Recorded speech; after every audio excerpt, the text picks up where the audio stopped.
Father. Hindi ba, Alice? Balik sa kanya-kanyang kwarto. Namiya ka, hindi pa tayo tapos. Huwag mo nasasaktan si Gelay. Madapa ka sana.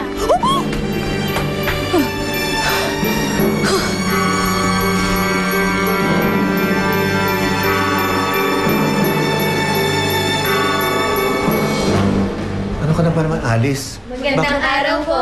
Magandang araw. Ano ka, Alice? Bakit mo nasabi yun? Tignan mo, nadulas tuloy yung tao. Oo nga po, tayo. Nakakatuwa po yung dulos niya. Tay, hindi ko naman po kasi kasalanan yun. Bigla na lang po yung nangyari. Kahit na.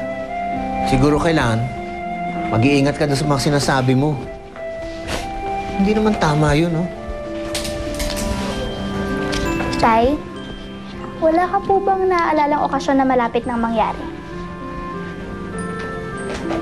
Ano kaya yun? Yung birthday ko po, di ba po bukas na yun?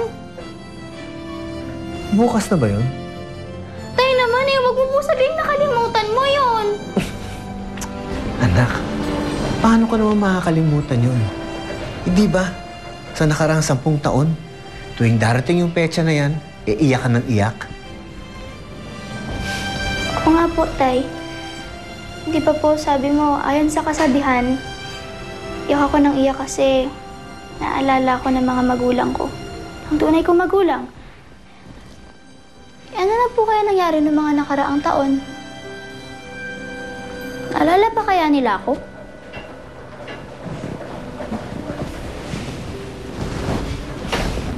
Mabuti pa, anak. Huwag mo na isipin yun. Isipin mo na lang kung anong gusto mo bukas sa birthday mo. Alam ko naman meron kang special na hihilingin eh.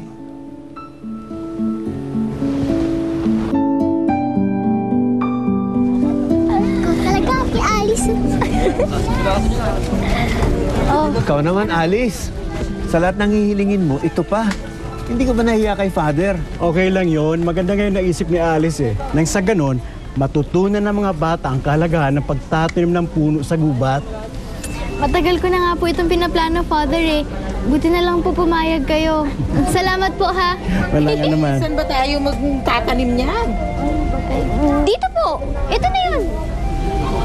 O, halika. Simulan na natin. Tara, ito tayo. Doon tayo magtanim.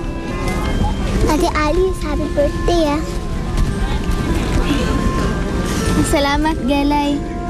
Alam mo, hindi nga ako makapaniwala na 16 na taon na ako, eh.